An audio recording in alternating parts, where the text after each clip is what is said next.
खबरों की तरफ बढ़ेंगे, लेकिन उससे पहले आपको बता दें कि आज की सबसे बड़ी खबर, जहां सीपी राधाकृष्णन ने शुक्रवार को उपराष्ट्रपति की शपथ ले ली है।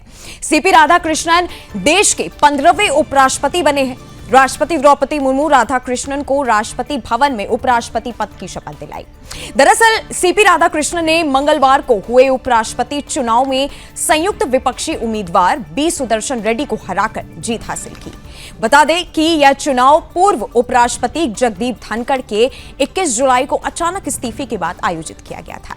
एनडीए उम्मीदवार राधाकृष्णन को मंगलवार को भारत के 15वें उपराष्ट्रपति के रूप में चुना गया।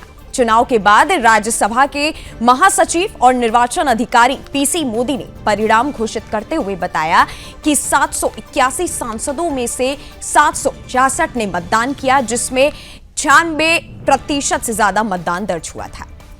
और अब आज जिस तरह से सीपी राधाकृष्णन ने अपनी शपथ ली है, राजनीतिक जो है हलचल भी तेज हो चुकी है। साथ ही आपको बता दें कि राष्ट्रपति मुर्मू ने सीपी राधाकृष्णन को उपराष्ट्रपति पद के लिए शपथ दिलाई है।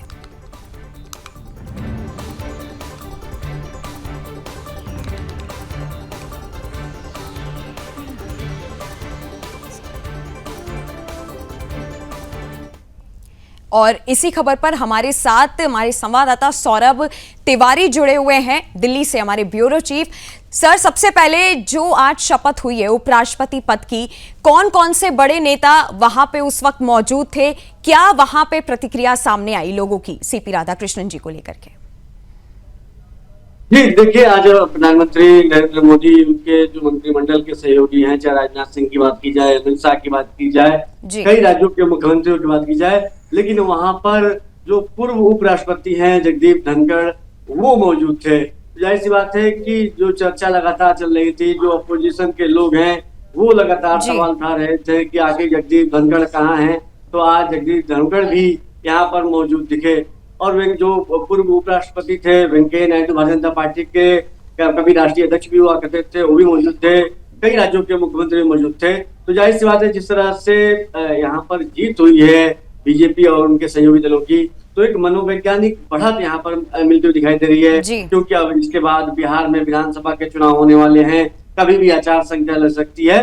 तो एक मनोवैज्ञानिक बढ़त के साथ एनडीए बिहार के चुनाव में उतरेगा। जी, और सौरभ तिवारी, एक सवाल जो हर किसी के मन में है, एक तो जो नए उपराष्ट्रपति बने हैं, एक तो वो तमिलनाडु से आते हैं, दूसरी बार उनको एक बीजेपी का एक तरीके से पुराना नेता की तौर पर उनको देखा जाता है। तो इसका क्या असर आगे देखने को मिलेगा? क्या कोई बदलाव भी देखने को मिल सकते हैं, या मतलब फैसले किस तरह से होंगे? कैसे उनको देखा जा रहा है? जी देखिए, जिस तरह से दक्षिण भारत से दोनों खेमों के उम्मीदवार थे, एक आंध्रा से थे और भारतीय जनता पार्टी और एनडीए ने, उनके सहयोगी दलों ने इनको, राधाकृष्णन जो महाराष्ट्र के राज्यपाल थे, अब उन्होंने इस्तीफा दे दिया है। अब जो गुजरात के राज्यपाल हैं आचार्य देवव्रत, अब दूसरा कार्यभार संभालेंगे, तो उनको तमिलनाडु से बनाया है। और भारतीय जनता पार्टी अब तमिलनाडु में अपनी जमीन खोजने की कोशिश कर रही है, तमिलनाडु में पैर पसारने की कोशिश कर रही है। और इसके बाद सुनहरा मौका भी है, क्योंकि अब जो आने वाला जो चुनाव है, इसके बाद बंगाल में है, तमिलनाडु में है, तो एक तमिलनाडु में भी एक पॉलिटिक्स क्या है, एक मैसेज का खेल है। तो तमिलनाडु में भी एक मैसेज देने का काम किया है भारतीय जनता पार्टी और उनके सहयोगी दलों ने। जिस तरह से कि उनके तमिलनाडु के ही कोयम्बटूर से 2 बार लोकसभा के सांसद रहे हैं राधाकृष्णन जी, तो उनको जिस तरह से उपराष्ट्रपति अब बन गए हैं, तो तमिलनाडु में भी एक मैसेज लोगों तक पहुंचाने का काम उन्होंने किया है। जी सौरभ जी, और हालांकि अब उपराष्ट्रपति बनने के बाद अब उनकी पहली जिम्मेदारी क्या होगी? क्या पहला मतलब जैसे राज्यसभा में मर्यादा को बनाए रखना, या फिर एक न्यूट्रल भूमिका वो निभा सकते हैं? क्या उनकी पहली जिम्मेदारी मानी जा रही है अब? जी देखिए, जो सदन की कार्रवाई है वो तो स्थगित हो चुकी है, मानसून सत्र खत्म हो चुका है। अब इसके बाद शीतकालीन सत्र आएगी, तो शीतकालीन सत्र को चलाने की जो जिम्मेदारी होती है वो जो सभापति होते हैं उनके ऊपर होती है, तो वो इनके ऊपर जिम्मेदारी होगी। तो बाकी जो उपराष्ट्रपति का कार्य है, जो महत्वपूर्ण कार्य है, वो तो काम अपना करेंगे ही। लेकिन जो भारतीय जनता पार्टी ने अपना काम, जो वाकई जो मैसेज दिया है, भारतीय जनता पार्टी ने तमिलनाडु में मैसेज दिया है, भारतीय जनता पार्टी ने बिहार में मैसेज दिया है। और देखिए, जिस तरह से बिहार का जो पड़ोसी राज्य है झारखंड की बात की जाए, तो झारखंड में भी राज्यपाल रहे हैं, महाराष्ट्र में भी राज्यपाल रहे हैं। तो जो बताया आपको नंदिनी, कि जी। राजनीति जो होती है वो मैसेज का खेल होती है।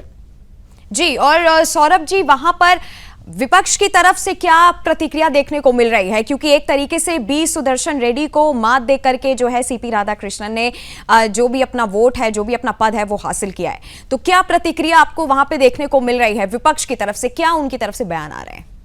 जी देखिए नंदिनी, जाहिर सी बात है कि आपको भी पता था, हमको भी पता था कि उम्मीदवार राधाकृष्णन की होगी, लेकिन जो जो लड़ाई है, विचारधारा की लड़ाई है, वो लड़ाई चलेगी।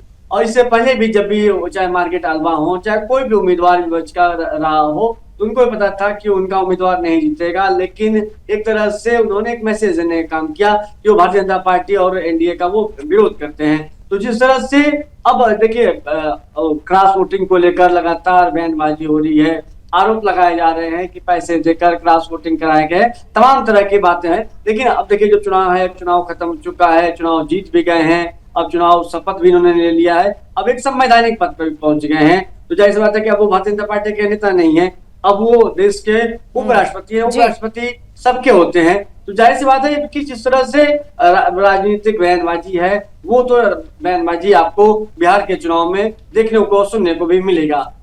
जी, और हालांकि अब सीपी राधाकृष्णन के उपराष्ट्रपति पद की शपथ लेने के बाद काफी ज्यादा चर्चाएं सौरभ जी हो रही हैं, और खास चर्चा इस पे हो रही है कि एक तो वो साउथ से आ रहे हैं, तो एक साउथ इंडिया की जो एक छवि है उस पे भी काफी ज्यादा चर्चा होती है। तो मेरा सवाल यही है कि साउथ इंडिया की तरफ से आने के बाद क्या एक पॉलिटिकल मैसेज जाता है? क्योंकि एक तो साउथ इंडिया से वो आ रहे हैं, एक छवि उनकी वैसी बनी हुई है। जी जी मैंने कहा कि मैंने वही कहा ना कि जो भारतीय जनता पार्टी के पास जमीन नहीं है तमिलनाडु में, और आप पिछले बार देखिए जब से प्रधानमंत्री नरेंद्र मोदी 2014 से आए हैं, चाहे केरल हो, चाहे बंगाल हो, चाहे उड़ीसा हो, तमिलनाडु में हो, और उड़ीसा में उनको सफलता भी मिली और उड़ीसा में उनकी सरकार भी बन गई।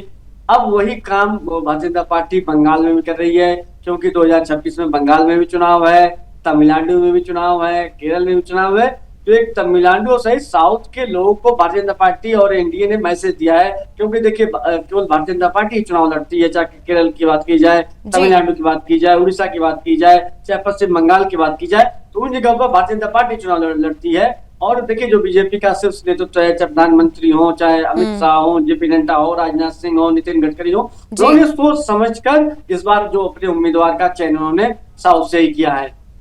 जी, और एक तरह से मेरा एक सवाल मैं आपसे और पूछना चाहूंगी कि कितना मायने रखता है किसी एक जो है दक्षिण से आने वाले नेता का उपराष्ट्रपति बनना? क्या एक जो है समाज में भी, और क्या एक पॉलिटिकल मैसेज जाता है, कितना मायने ये इस समय रखता है? ये वाकई देखिए मायने जो है वो साउथ के लोगों के लिए है। और देखिए और इसी का फायदा उठाने का कोशिश किया था इंडिया गठबंधन ने, और उन्होंने साउथ के ही आंध्रा से उन्होंने सुदर्शन रेड्डी को अपना उम्मीदवार बनाया था, और उनको पता था कि उनके उम्मीदवार जीतेंगे नहीं। बयानबाजी क्या हो रही थी नंदिनी, कि अंतरात्मा की आवाज पे आप वोट देंगे। अंतरात्मा की आवाज पर कौन वोट देगा? भारतीय जनता पार्टी भी कर रही थी कि आप अंतरात्मा की आवाज पर वोट दीजिए और हमारे उम्मीदवार को वोट दीजिए। जब आदमी जब हारता है तो यही बातें चुनाव के मैदान में कहता है कि अंतरात्मा की जो आपकी आवाज है उस पर वोट दीजिए। और ये जो लड़ाई होती है वो नंबर गेम पे होती है, ना कि अंतरात्मा की आवाज पे होती है। और जो नंबर गेम था वो एनडीए के पास था, और उन्होंने चुनाव में जीत दर्ज की है। तो जाहिर सी बात है जिस तरह से उन्होंने भी मैसेज देने का काम किया है दोनों फिल्मों ने साउथ के लोगों को, कि क्योंकि कांग्रेस पार्टी की बात की जाए, उनके गठबंधन की बात की जाए, तो उनका भी जो अगला लक्ष्य है तमिलनाडु में है, केरल में है, तो इन जगहों पर साउथ में भारतीय जनता पार्टी की पूरी कोशिश रहेगी कि इस बार और मजबूती के साथ चुनाव लड़ा जाए। और जिस तरह से 2024 में चुनाव भारतीय जनता पार्टी लड़ी थी, चाहे केरल की बात की जाए, चाहे दो विशेष राज्यों में उल्लेख कर रहा हूँ, चाहे तमिलनाडु की बात की जाए, तो विधानसभा के चुनाव में भी भारतीय जनता पार्टी अपने पूरे जोश और उत्साह के साथ चुनाव लड़ेगी। जी, बहुत बहुत धन्यवाद सौरभ जी हमारे साथ जुड़ने के लिए।